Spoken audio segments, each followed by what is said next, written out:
Hi guys, welcome to TFA Files TV. We are back again with latest gossip news kupisa kutendera pa social media. Nicky Genius who recently featured with Holy 10 on their hit song Loss similarly responds to Holy 10 claims that he wrote songs for every artist that he features with. Nicky anonyora pa Facebook pake akanyora kuti ndonyora masong angu ndega. We don't know kuti anzwisisa here kuti Holy 10 akati kudi nevanhu vari kutaura nezvenyaya yacho kuti vanzwisisa here kuti Holy 10 ari kuti kudi. Vamwe vari kuti Holy 10 akati iye pangoma dzake dzaanoimba ndiye anonyora every song. Vamwe vari kuti aiwa Holy 10 akanganisa nekuti ari kuti vanhu vese vanoimba navo ndiye anovanyorera masong. So I don't know kuti which one is which. Nemo guys, please comment down below mutudze kuti ndezvipi zvirizvo. Saka Nicky Genius naye apindura, handizi kuti amhanya bani here kana kuti chichaitika, asi anonyora pa Facebook pake akati ndonyora masong angu ndega, zvaita kuti vanhu vamutuke vamunyombe. Mumwe munhu auya akati Nicky hauna kana plan, dai asiri Holy dai tisina kutombokuziva, ndozvataurwa nemumwe munhu ati dai angasiri Holy 10 akafeature dai tisingakuzivi.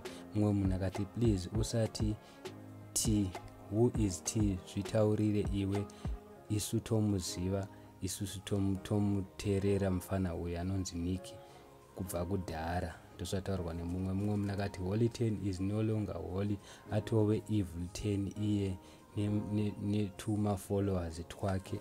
Mumwe munhu akati Nicky unonyora masongs api cause inini ndangoziya one iyoyi, Holy imwe ndeipi, itailo bamunini dzimwe hondo munofa nenzara dzikamai. Mumwe munhu adedzera kuti dzikamai mufana umwe.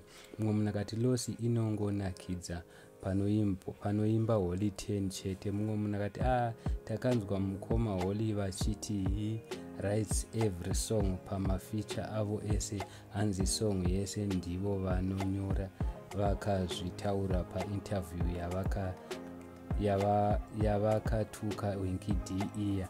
Mumwe munhu akati Nicky siyana nezvana Holy 10 haugone zvese nekuimba.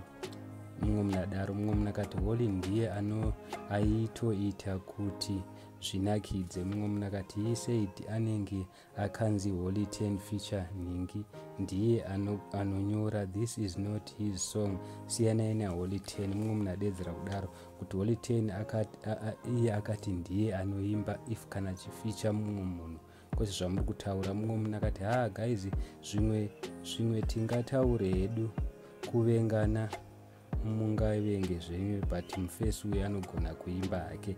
Mumwe munhu akati iwe Ronaldinho unoda kudi, dai asiri Holy 10 akaisa voice apo ungadai usina kumbozikanwa. Mumwe munhu akati Nicky akarira kudhara before ana Holy 10 venyu ava.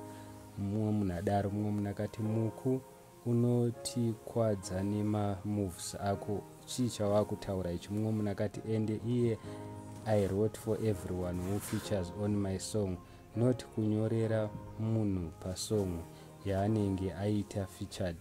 Nzwisisai mushe imu, musamhanye mabani.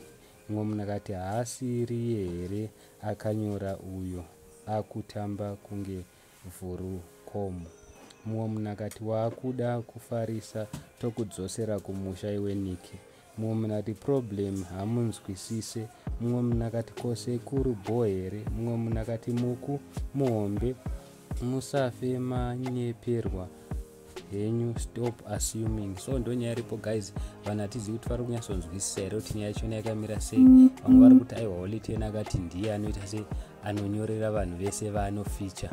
Vamwe vari kuti aiwa iye ari kudedzera kuti iye kana kuri kuti ndi Holy 10 featuring who ndo paanonyora because muridzi wengoma. Asi vamwe vari kuasuma kuti iye Holy 10 anenge akati vese vanhu vanoimba navo ndiye anovanyorera masong. So please comment down below guys mutudze kuti muri kuti kudi. Thank you so much, I'm out, ciao.